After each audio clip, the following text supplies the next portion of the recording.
आज उनकी टहनियों पर मनमनाते फूल खिलाए हैं। इन फूलों की महक इस देश ही नहीं अब तो पूरे सब जून वाट में होनी चाहिए। आदरणीय जिलाधिकारी महोदय के द्वारा आने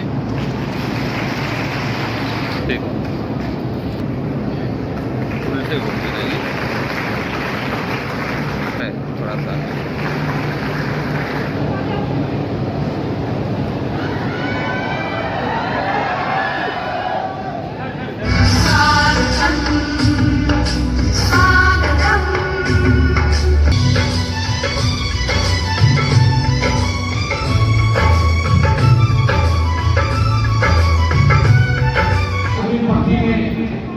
परमवीर चक्र विजेता वीर अब्दुल हमीद की बोलता हमारे बीच में राज्यसभा श्रीमती संगीता वर्मा जी के द्वारा श्रीमती सुनीता पांडे जी का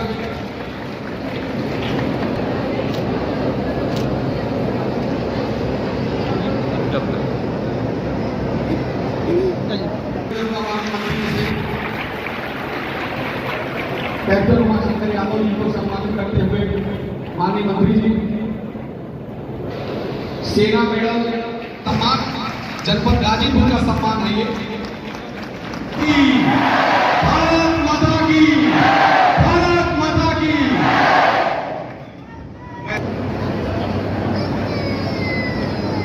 एक जोरदार नारा पुनः आपको मंच से जोड़ते हुए हमारे इस मंच पर माननीय सदस्य भारत माता की,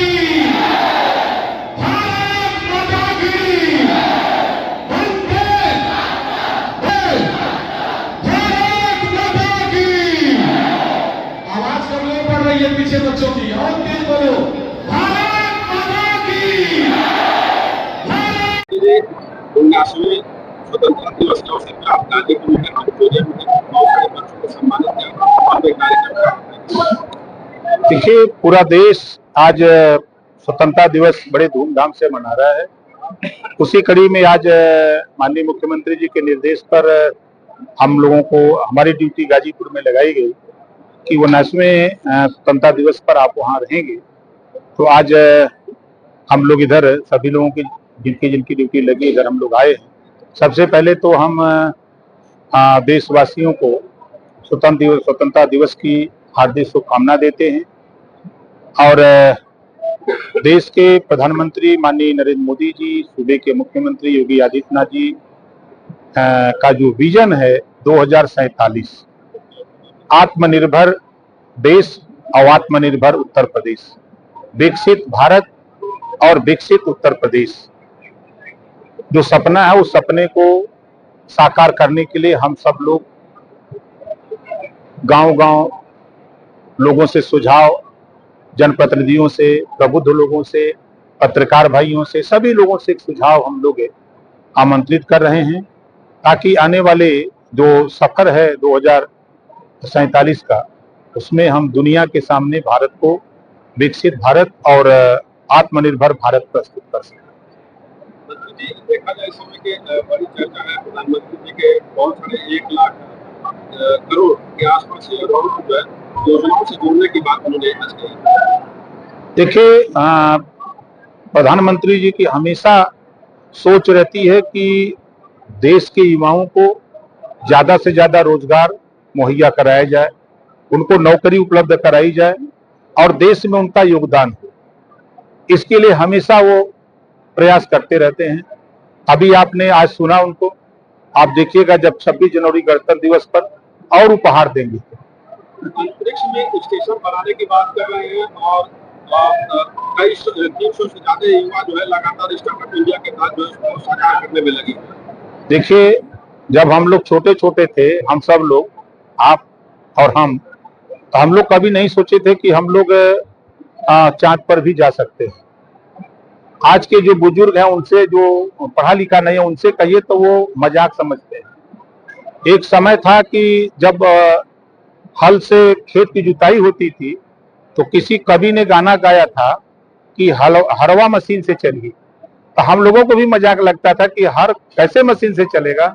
लेकिन आज देखिए, वैज्ञानिकों ने आविष्कार किया, अब हल गायब हो गया, अब आपके सामने मशीन से खेत की जुताई शुरू हो गई है। तो सपना देखिए, जो सोच है, जो काम हो रहा है, निश्चित है कि लक्ष्य की प्राप्ति के लिए पूरे मन से काम किया जाए तो निश्चित है कि लक्ष्य मिलेगा। मोहन भागवत जी ये कह रहे हैं कि आजादी मिली, सुरक्षा मिली, शांति मिली, तमाम व्यवस्थाएं मिली, लेकिन जो समाधान होना चाहिए वो अब तक नहीं हुआ। उसको समाधान, मतलब पूरे विश्व के समाधान के लिए भारत को आगे आना चाहिए, इस तरह की बात। देखिए, निश्चित है उनके सुझाव, उनके सलाह की हम सराहना करते हैं। पूरी दुनिया के लोग आतंकवाद से जूझ रहे हैं, पूरी दुनिया के लोग, उसमें भारत बढ़ चढ़ करके आतंकवाद के खात्मे के लिए तमाम दुनिया के देशों से बातचीत हमारे देश के प्रधानमंत्री माननीय नरेंद्र मोदी जी कर रहे हैं।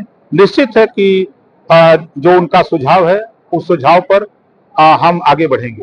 लाल किले के प्राचीर से जो है, प्रधानमंत्री ने एक चीज और कहा, ऑपरेशन सिंदूर में देश ने पूरा कमाल देखा, जो नई टेक्नोलॉजी है, नई तकनीकी है, उसको लेकर उन्होंने चर्चा। निश्चित है कि जो भारत में बने हुए हथियार का उपयोग करके 9 आतंकवादी ठिकानों का हमला नेस्तनाबूद किया गया हमले के बाद, तो एक इतिहास है कि किसी देश के अंदर 100 किलोमीटर अंदर जा करके आतंकवादी ठिकानों को ध्वस्त करना, एक तो दुनिया में एक इतिहास है। अखिलेश यादव को भगत सिंह बताया जा रहा है, आपके सपा सांसद अफजल अंसारी के खिलाफ। अखिलेश जी को तो डॉक्टर अंबेडकर के आधा अंबेडकर बनाए थे, आधा उनको बना के दिखा रहे थे कि अंबेडकर हैं। अंबेडकर होने के लिए 100 बार जन्म लेना पड़ेगा। जिनके पास 32 डिग्रियां रही हों, जिनके लिखे हुए संविधान की बदौलत आज पूरा देश चल रहा है, और अखिलेश जी निश्चित है कि विरासत के नेता हैं। वो विदेश पढ़े, अपने देश में पढ़े होते, गदहिया गोल में पढ़े होते तो कुछ ज्ञान भी आता। विदेश का ज्ञान और अपने देश का ज्ञान, दोनों में बहुत अंतर है। मंत्री जी, पूजा पाठ जो निष्कासन किया गया, शिवपाल यादव ये कह रहे हैं इनका हश्र केशव मौर्य का होगा। देखिए, ये पीडीए का अपमान है, ये पिछड़े दलित अल्पसंख्यक का अपमान है। जब कोई सच बोले तो सच सुनने की आदत समाजवादी पार्टी को नहीं है। पूजा पाल ने क्या बुरा बोला? उन्होंने तो यही कहा कि हमारे पति के हत्यारे जो थे उनको मिट्टी में मिलाने का काम किया, हमको न्याय दिलाने का काम किया तो योगी जी की सरकार ने किया। क्या बुरा कह दिया? अब सच सुनने की जिसको आदत नहीं है तो वो तो कुछ न कुछ करबे करेगा। प्रधानमंत्री जी ने आज जो है, जो लाल किले से जो है अमेरिका को भी खूब खरी खोटी सुनाई है। जातों को काटा वो ताको वो भाला, वो समझ जाएगी पड़ा किसी से पाला।